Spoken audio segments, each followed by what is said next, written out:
reducing or minimizing the loss function. So it's decision trees, and it's the beginning of a kind of a very successful models.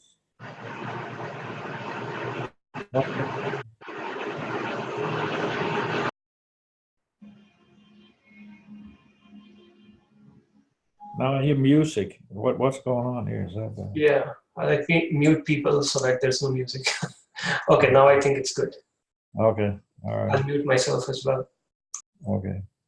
So I'll start with the simplest one of these model decision trees, and then next time we'll talk more about some of the what's called the ensemble methods based on decision trees, and there are a number of them that are bagging and random forest, and some of the boosting methods also based on trees. So a decision tree is a very simple model. It takes so it's a classification model. We want to send a data point and into a category. We want to decide what category does belong to. And so a decision tree is a model that takes a data point, it sends it through a sequence of yes and no decision nodes. And depending on what the answer is at each node, it will send it to one to the left or to the right, and it'll continue until it ends up at some category, or we decide that we have gone far enough.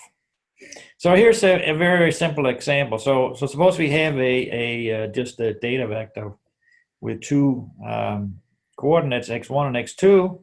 And the first question we could ask is the first coordinate is x1 bigger than 2? If it's bigger than 2, we'll go in one direction. If it's less than or equal to 2, we go in another direction. So if we go to, say we decide it's bigger than 2, then we can ask the next question, is x2, so the second coordinate, is that less than 1? And if no, then we can ask the next question, is x1 bigger than -1? And that way we sort of make a tree. So let's see how it works and how it looks when we draw it. So here's our questions. We start out with the first question, is x1 bigger than 2? If it is, then we go down to this node here. We call these branching points, we call them nodes. And we ask another question, is x2 less than 1? If it's yes, we end up in category 1. If it's no, so if x2 is bigger than or equal to 1, then we end up in -1. The other branch of the other side of the tree is that if x1 is less than or equal to 2, well, then we go down this path here, and we have a question here deciding which branch to take. And this way we can divide our data points into, in this case, two categories, those that belong to category 1 and those that belong to category -1. And it's simply by taking an arbitrary data point and send it through these questions here. So again, this will take any point in R2 and it will put it into one of the two categories. So we know that means that it divides the plane into two separate parts, those that belong to +1 and those that belong to -1. And in this case, this is going to look like this. So it's going to be divided into these two parts here. Here's the -1 part, and the +1 part will consist of this part and this part here. So this is in all its simplicity what a decision tree, how a decision tree works. The question is, how do we construct decision tree. So if we have a data set, or we have a supervised learning problem, or we have a data set where we have labels given to us, how do we construct a tree to fit these data? And so, yeah, let me just also, before we go on to that, note that a decision tree can classify multi-category cases, and it can deal with categorical data, so it doesn't have to be just numerical data. But it's a very, very versatile model that can deal with a lot of things. So if we have constructed a tree like this, where we can send an arbitrary data point through all these nodes and end up in the what we call the leaves, so the terminal nodes of the tree, and that will then decide which category a given data point belongs to. But the question is, how do we construct such a decision tree? So if we're given a training set, that means a labeled training set, then we have to figure out how we fit a decision tree to those data. So the general situation is we're given a set of labeled data vectors. The data vectors are the first ones, and the labels here are the second part here. And we have these categories y1 up to yk. And now we want to try to make a tree that is going to fit the data set, in the sense that it's going to send the data points we have here to the correct categories. And then we can use this tree to actually categorize any data point. So we do this sort of inductively. So let's assume we have constructed a tree up to a certain level, and we're now at some in the tree we have constructed so far. We're at a terminal node. So we are at a node where we want to decide what we're going to do at this node. So we're gonna take this node and we're gonna split it in two. We're gonna go in two different directions. So how do we split the node, or what does it mean to split the node? Again, what we're going to do is we're going to ask a question: is some coordinate bigger than or smaller than a given number? And then deciding on or depending on what that coordinate is, we're going to decide which road to take from there. So let's see what happens as we go down the tree. Right, we're gonna get our data set is going to get reduced, because we at each node where we go two separate ways, our data set is going to be split in two. And so when we've gone down a number of nodes, then we have reduced our data set. So at this particular node we are now looking at, we have some subset of our data that has survived down to this node. And so we're going to decide how we're going to split this data set into two subsets. So let's introduce some numbers here. That M be the number of data that are in this node we're looking at. And so for each category, so we have a subset of our original data set, and there will be some different categories. So some will belong to category Y1, some will belong to category Y2, and so on. And so for each category Yi, we let Mi be the number of data points which has this label. And so when we sum up all these MIs, of course, we get the total number of data points. So we're going to introduce what's called a purity or impurity measure for each for this node we're at. And so let's introduce some other numbers. We take these, the MI was the number of data points belonging to category YI, and let's take MI divided by M, so the frequency of YI, the number of the fraction of points that belong to category MI. And we can look at the most common category that occurs. So that will be the category which has the largest of these frequencies, largest of these PIs. And we can then define an impurity measure for this node. We can look at what's called the misclassification error. So that is the number, the sum of these PIs for the i's different from J. Again, J was the most common. So that's 1 minus PJ, because of course all the P's, they sum up to 1 because of the sum of the MIs is equal to M. So this is one measure. It simply says how many are not in this majority category. So this is a something that measures how many other categories are present in this data set. That's not a very good measure, but some people use it.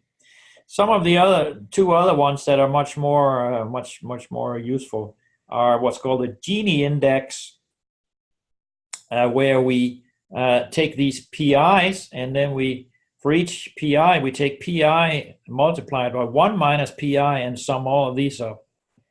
And you can see that suppose there's just one category, so suppose all our data points of this node belong to one category. So there's just one category. That means there's just one PI, and that PI is equal to 1, because there's just one category. So that means that this number here is 1 for this category, and that means that this number here is 0. So if we're at a node which is pure, meaning that there's only one category, then the Gini index is 0. So another one is the entropy, which is also very useful, and that's defined this way, and that has the same property. If the node is pure in the sense that there's just one category, then PI is 1, and so log of PI is 0. So the entropy is also 0. So both of these are sort of measuring how messy the data set is, how many different categories are represented in this data set. Of course, we would like to sort it out into where all the data points belong to one category, right? So we're going to sort them into categories. So we can use these indices to decide how we're going to split a node. So we have a node that's not pure in the sense that the Gini index or the entropy are not 0. Then we're going to try to split this node into 2 nodes, and we're going to do it in such a way that we minimize the impurity index. So let's deal with the Gini index here. That's I guess is the most common one. So we have our node, we have the data set in that node, and we're going to decide how we're going to split this node. So let's say we're here, and here we have our data set, and they belong to different categories. And how are we going to split this node into 2 new nodes like this? Well, we're going to do it in such a way that we minimize the impurity index we get by doing this. So let's go to let's split it in some way, and that means that the data set is going to be split into 2 subsets, for each of these two subsets, we can compute the Gini index, and then we compute the weighted sum of these indices. We take the total number of points in the data set here to the left, the total number of points in the data set here to the right, and then we compute the fraction, the number of these. So these are the fractions here, ml divided by m. That's the fraction of data points that went to the left node, and mr divided by m is the fraction of the points that went to the right node. And for each of these two nodes, we can compute the impurity, and we look at this weighted sum of the two impurity measures. And then we're going to split the node in such a way into these two child nodes in such a way that this number here is minimal. Of course, this can be done in many different ways, and so it's not so clear how we do this. But it's let's do it with an example and see exactly how it works. So here's the example. We have this data set here consisting of 7 points, and there are 3 categories. I'll go to the board in a little bit because I've drawn it on the board. But let's just look at what the Gini index is for this whole data set. So we have to compute there's 7 data points. There are 2 points that have label 0. There are 3 points that have label 1, and then there are 2 points that have label category 2. So there are these 3 categories: 0, 1, and 2. 7 data points. So the proportions are P0, the number of points with level 0 divided by the total number of points is 2/7. P1 is 3/7, and P2 is 2/7. So the Gini index, well, that's by taking P0 multiplied by 1 minus P0 plus P1 times 1 minus P1, and P2 times 1 minus P2. And if we compute that, we get the Gini index is 32 divided by 49. So so we're gonna now split this. So this is the sort of the top node of the tree. This is the root of the tree, if you want to. So the trees are growing downwards here. So it's sort of the root of the tree, and then we're gonna branch out from this tree. And so we're gonna figure out how we're gonna split this. And now there are different ways of doing this. We don't want to split exactly at a coordinate that appears in these points here, because that would mean that this point is going to lie on the decision boundary. We'll see what the decision boundary get in a little bit. But we don't want to split it in exactly at one of these points here, because they would put this point at the boundary. We sort of like to have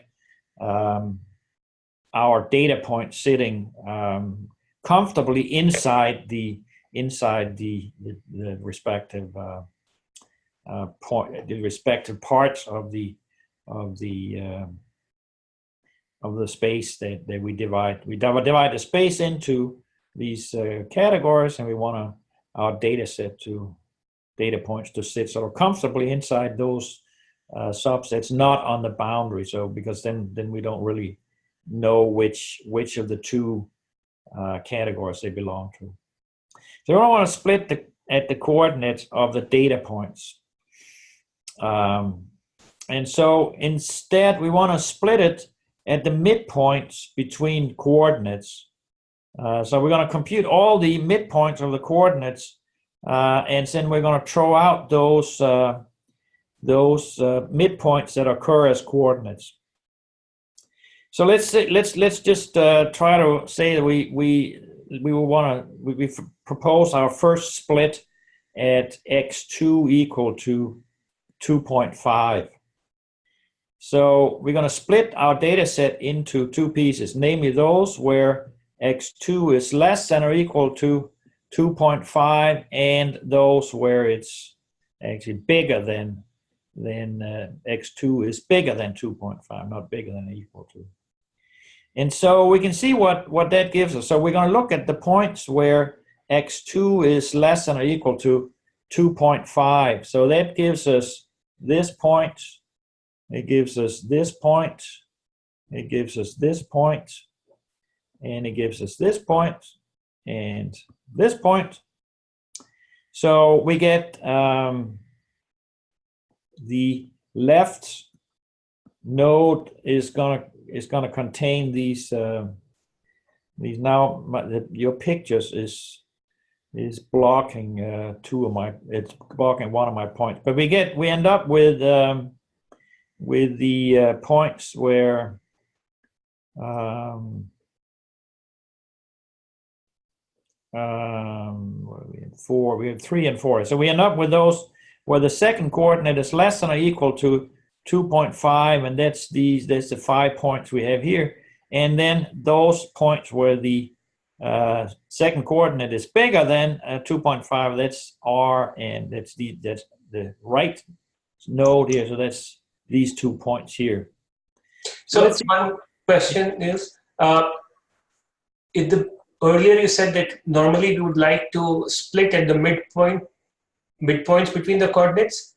So x2, if I look at the midpoint of x2, that should be like somewhere around 1.5, right? If I sum like 2 plus but we don't exactly know we don't know exactly where to split it. Okay. But we don't want to split it at coordinates that are coordinates of the data points, because that's going to put the data point on the decision boundary, and that's what we don't want. So it's a little, it's not, I mean, 2.5 is a midpoint of two coordinates, right? It'll be the midpoint of the first 2 points. This one and this one, right? Right. So that would be a midpoint, and it's not a coordinate of any of the data points. Okay. So there will be a possible candidate for a split here. Okay. So we will see what we get if we split here. Then we have to compute the Gini index, and so if we look at the L, the left node, there we had these 5 data points here, and we had the 0, 1, 1, 1. We had 1 of the points was category 0, 3 of the points were category 1, and 1 was category 2. So category 0, there are 5 points, 1/5 times 1 minus 1/5, that's 1/5 plus 4/5.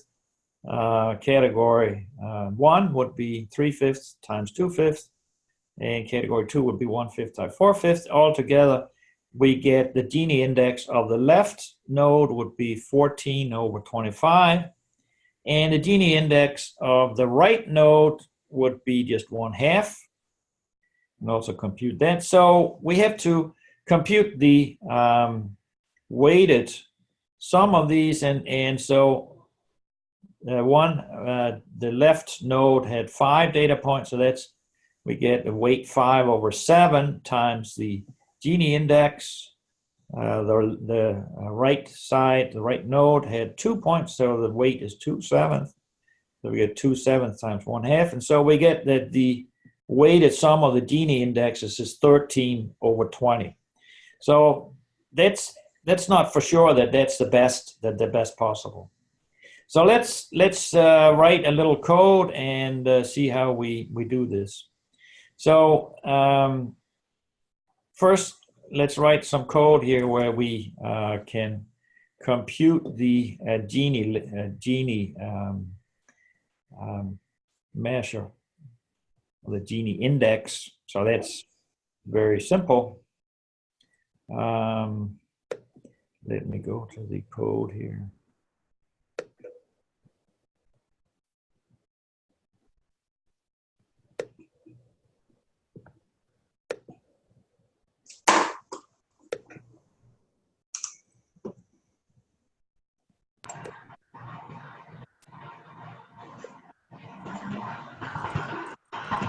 So here's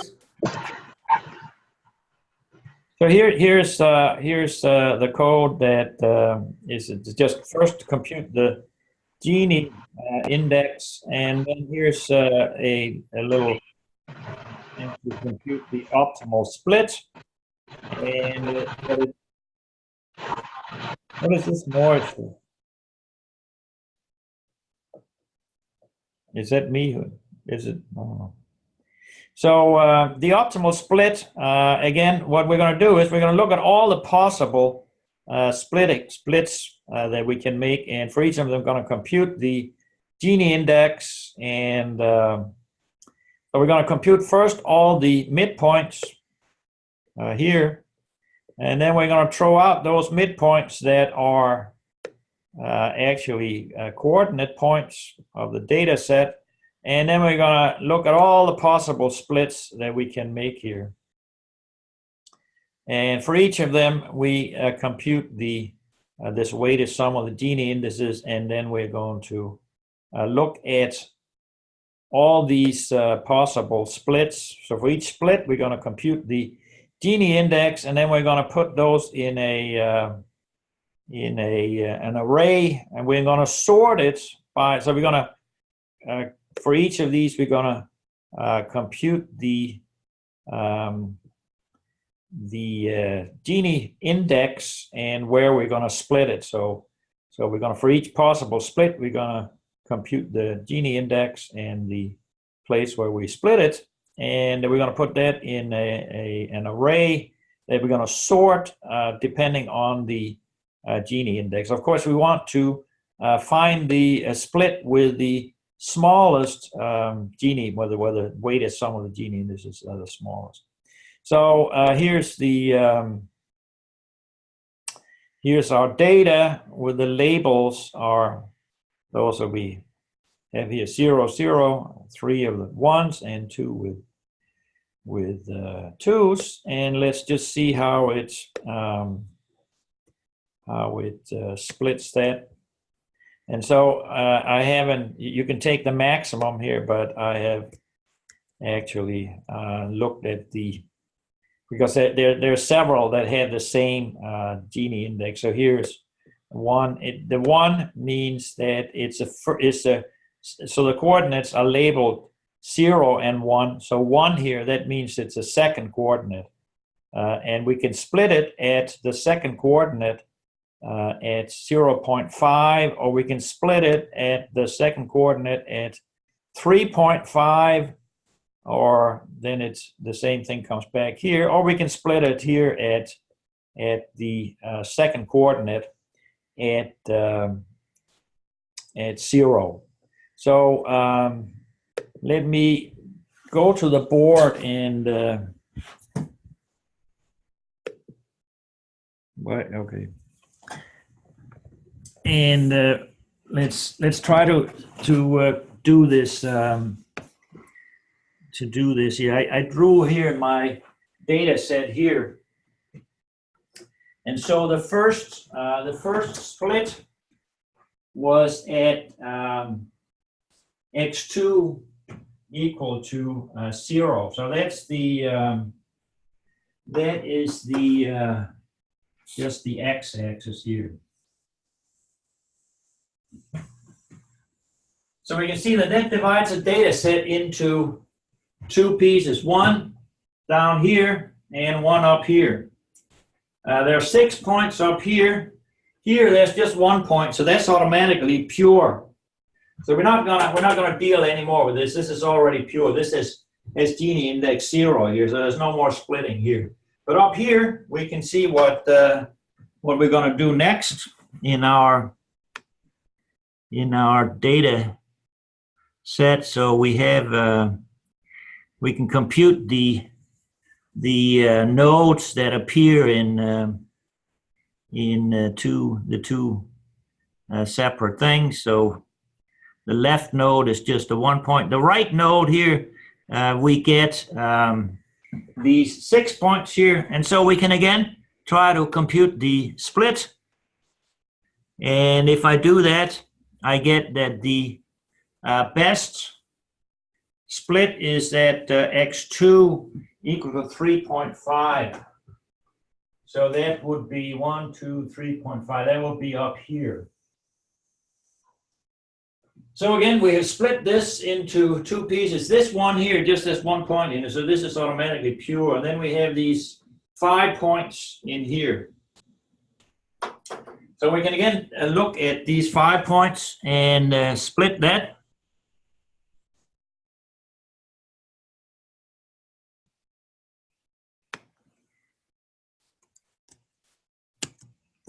And then we get the best split is at x2 equal to 2.5. So that would be here. Again, this one, now we only have these 4 points here. And so we do this again for these 4 points. You can follow along and run the code if you so desire. But here we get that the best split is coordinate, the first coordinate at 1.5. So that means we are here.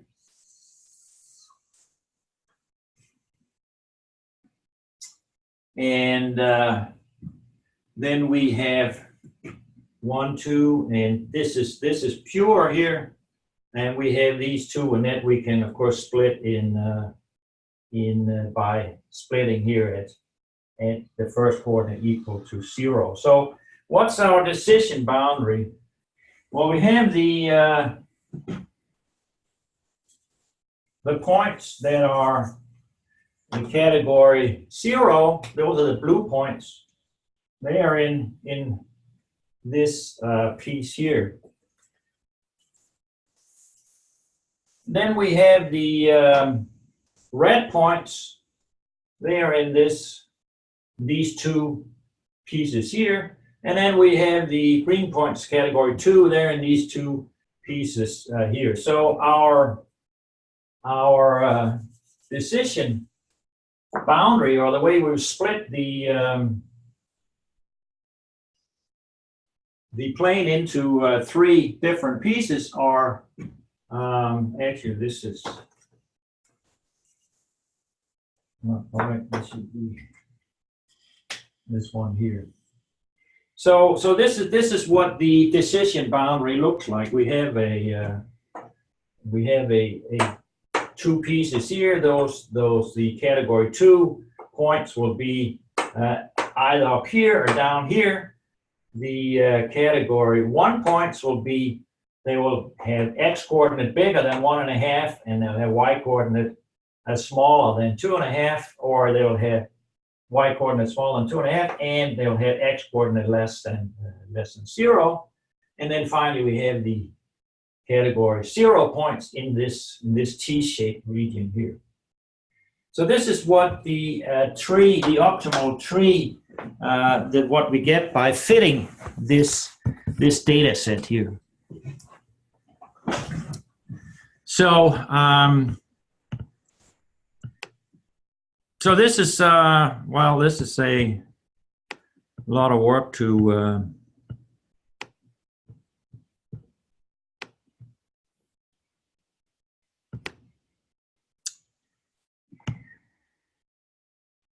work out if we have to code it, but it's let's just see what we get here. So this is the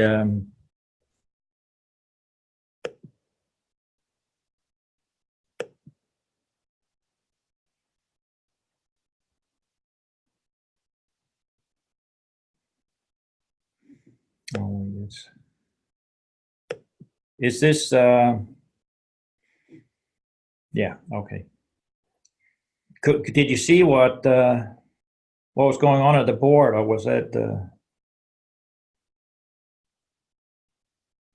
Did you see the board? Yeah, the board was Yeah. pretty Okay. obvious. All right. Okay. Good.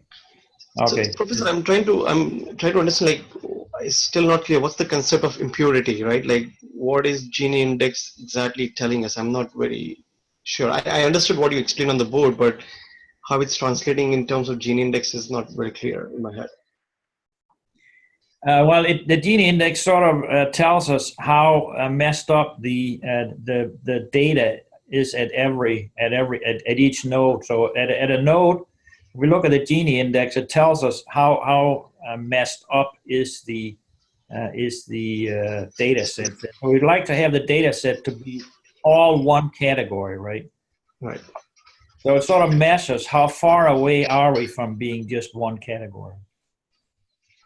And so we always want to make it, as we saw, if there is just one category, then the Gini index is 0. Right. So that's why we're trying to lower it. Every time we split at a node, we lower the Gini index and make so hopefully at one point of time we get to 0. Right. Okay. And that's what we got here, where we get to when we get to the end here, all the nodes have Gini index 0. Well, let me show you the tree here that we get here. So here's sort of what the tree looks like in terms of the data sets. And top here we have the full data set. Now here I split it actually at x2 with 0.5 and x2 0.5, but we can split it. It doesn't matter. We can split it at 0.0 here. So if you split it here, right, you can see here we get one. This is pure. Right. This was just 1 point here. Then we have the rest of it is here. That's these 6 points. Then we split it again at 3.5, and we can see here now we get at the right node we just get 1 point, so that's pure. At the left node we have these 5 points. We split it again. We found again that the split was 2 x2 2.5. We split it. The right node is pure 3 point. It's just one label, and then the other one has 4 points in it. We split this at x1 equal to 1.5. So there we can see now we split it into two. The data set gets split into two pieces, both of which have 2 points in it. But this data set here on the right node here, this has 2 points, but they have the same label. So the Gini index here is 0.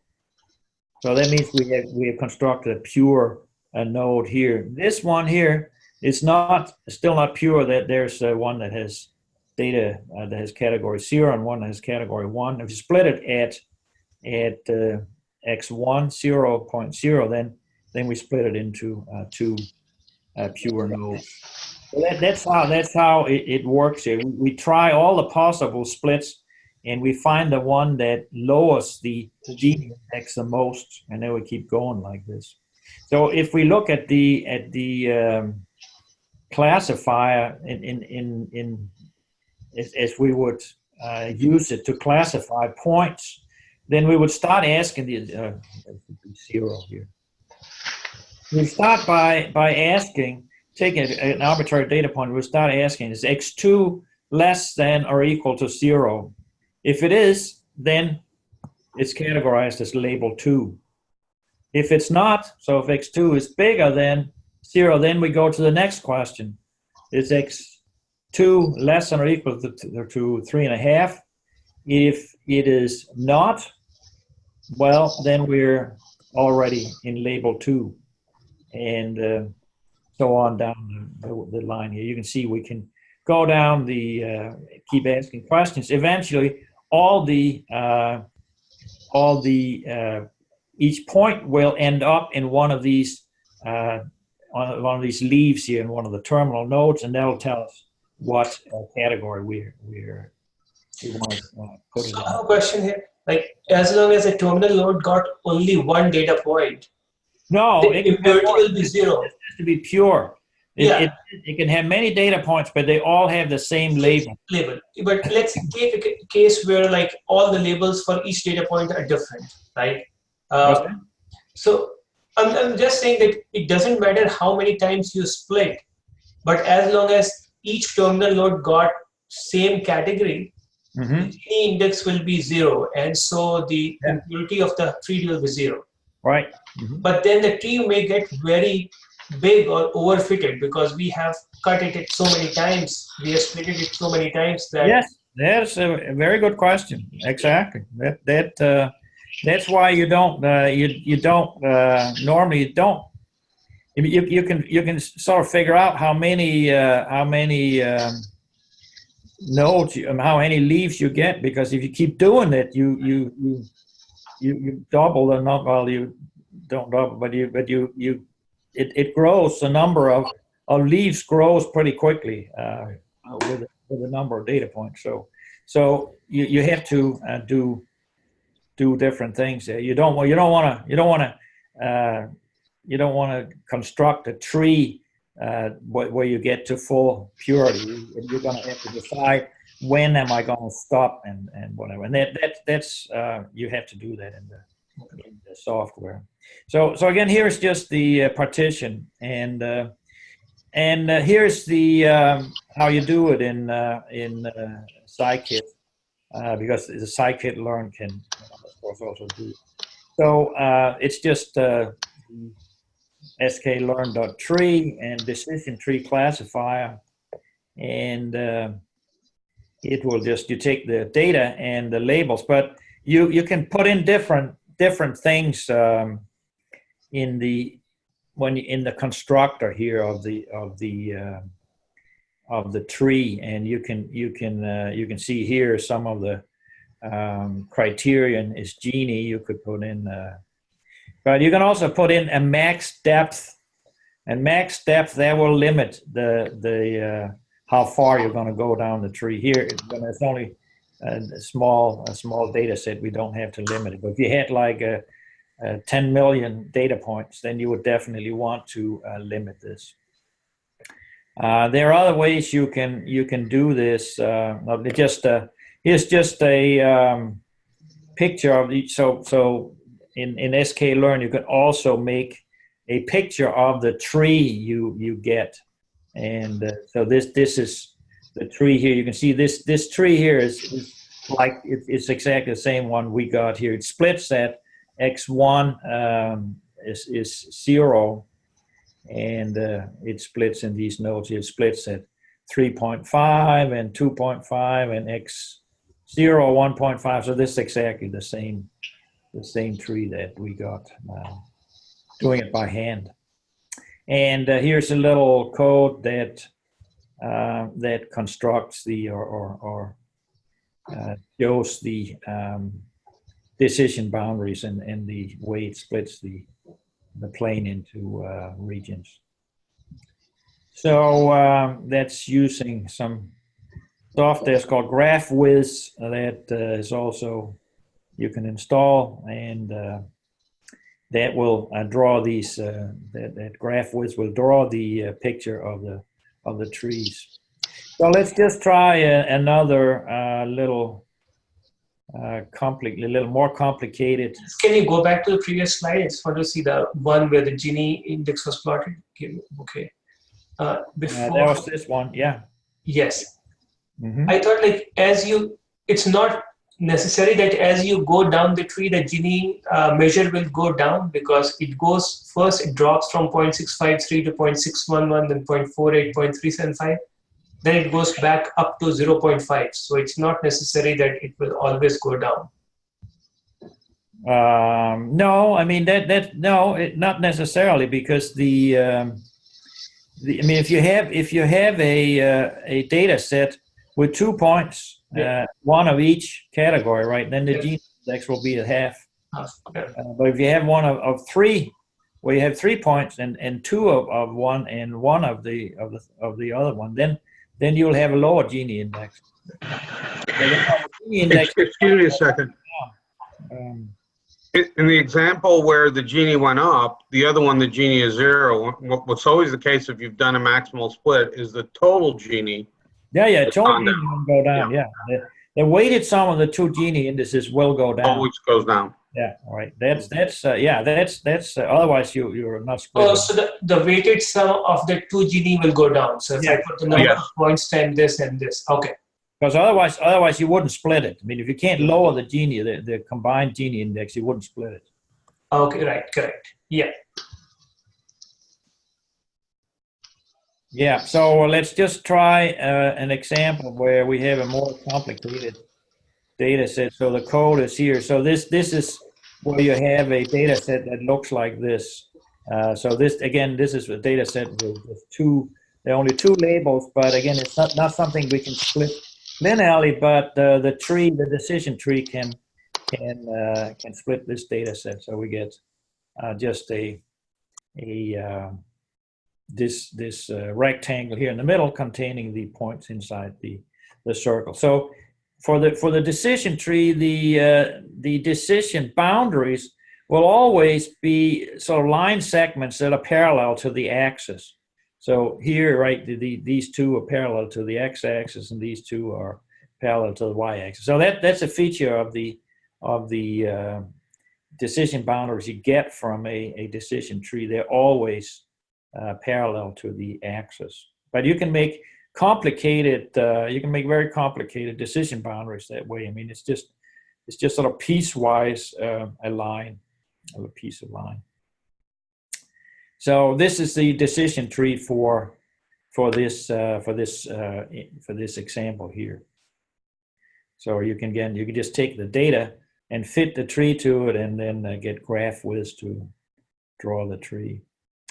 So as I said, when we have larger data sets, we don't carry the process all the way through to get terminal nodes. So that could make enormously big trees, and that would not fit in the memory. So we can do as they do in sklearn, that we can decide how deep our tree is going to be. We can set a limit how deep is going to be. Another way which sklearn unfortunately cannot do is to get a tree, to make a tree that you sort of carry some path all the way to the end, and then you try to prune it. You eliminate some nodes and some branches so that you get a smaller tree. That's the pruning algorithm. But sklearn unfortunately can't do that. But it requires a lot of memory to do that. So maybe it's okay. So in sklearn, what you do is you limit the depth of the trees. So decision trees are the basis for a number of other algorithms. Some of the called ensemble algorithms and boosting algorithms. So the simplest example of an ensemble classifier is what's called bagging, a bag of trees. So again, if we have a training set with n data vectors, then we can draw samples with replacements. So we can draw many samples with n elements, but where they're repeated elements. And for each sample, we can fit a decision tree just the same way as we did before. It doesn't matter that some of the data points are repeated. That's not going to make any difference. And then we'll get, as many times as we sample, we'll get a tree to predict the category of some out of sample points. We just send it through all these trees, and then we take so each tree will determine a category. And well, we should say here, what do we do if we don't have a tree where all the terminal nodes or all the leaves are pure? well, if then of course we assign the category, the maximum category or the most common category of that. So if we have a node that has 3 category 1 and 2 category 2, then if a point ends up in that, we will give it category 1, to give it the maximum category. So for each tree in this bag, we can figure out what is the predicted category, and then again we'll just take the majority prediction. So there'll be a category that's most that has the most votes, and that's the one we're going to take. So this is a bootstrapping algorithm. Sorry, just to try to understand this thing is, so one question here, like the training set has n data vectors. So if we take n elements out of it, then we'll be repeating the same data sets all the time. For instance, you can make a tree where you draw the same point n times. Okay, I see. They will give you a tree that was pure right away. Right. But you can have repeated, the same point can be repeated many times in the data set, and you can still make the tree. But wouldn't the tree will be the same? Like if we have the same data points all the time and the same algorithm? No, because there won't be the same data points. It'll be different. I mean, it'll be the same data points would appear. I mean, but if you, as I said, if you draw one sample you could draw would be the same points capital N times. There will be a sample from replacement, right? No, sorry, I think I'm missing one thing. Because the training set has n points, n data vectors, and right. from that we are picking. Okay, so here's how you make it. Here you draw. You draw 1 point and keep that, and then you put. Oh, I see. Okay. Sorry, I got it. Right replacement. Yeah. Okay. Okay. Yeah. And so for each, so you can do this almost as many times as you want. Yeah. And then for each of them, you make the tree, and so that gives you a large number of trees, or depending on how many samples you draw. It gives you a number of trees, and you take a data set, and you take a data point, a new point, and send it through all these trees, and each tree will predict a category, and then you take the majority vote of these, and that will be the category you assign to the point. Okay. So that's the bagging classifier. And another and more sophisticated variant is a random forest, and that's in some sense is pretty much the same. It uses bootstrapping also, but you have a different methods to construct the trees, and it does the resampling in a more advanced way, and it also takes out it samples the features, and so it resamples features also. So it's a more sophisticated way of doing bootstrapping. So I'm not going to go into the exact algorithm how to do that, but that's what the random forest is, and that is a pretty popular classifier that seems to work fairly well. So right, so here's a little bit of code that does the bagging tree predictor, and so here's the same data set, but we're using a bagging with 1,000 resamples, and so we see here that the decision boundary we get is slightly different from what we got before, but not too different. Random forest is also built into sklearn. You can do that too, and here's the that was the same thing. Sorry, that should have been a random forest. but I guess I did it. But you can use the same. You can use a code that there's this piece of code that draws a decision boundary, so it draws the regions it divides into. You can try that with a random forest too. So that's the decision trees is the basis for these two, bagging and random forest, but also for some other very interesting methods called boosting, and they seem to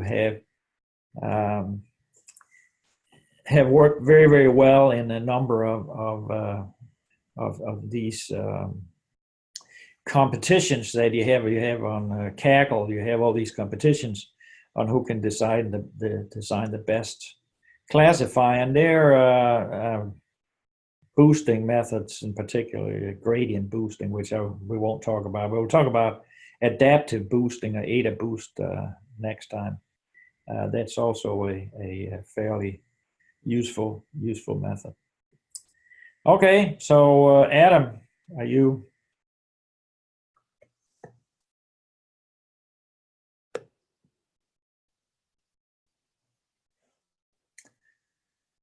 All right, I'm here. Before I get started, just a historical comment. So trees was invented by a man named Leo Bryman, who's I think one of the more interesting and better statisticians of the latter half of the 20th century.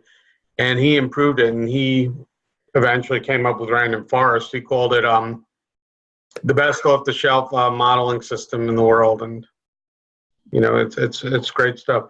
And before I get started, one of the point worth making about, you know, Niels was talking about classification and using trees for that, but you can just as well use trees with numerical data, and instead of trying to get classification, try and get a number. I mean, in essence, what you're doing with the tree is every time you're trying to make the nodes look more like each other. So, you know, a measure of, for if you have numbers rather than, you know, labels, you can just use, you know, sort of the variance or the standard deviation, you know, as a measure of impurity, if you will. So, for example, if you had a node and all the values are the same,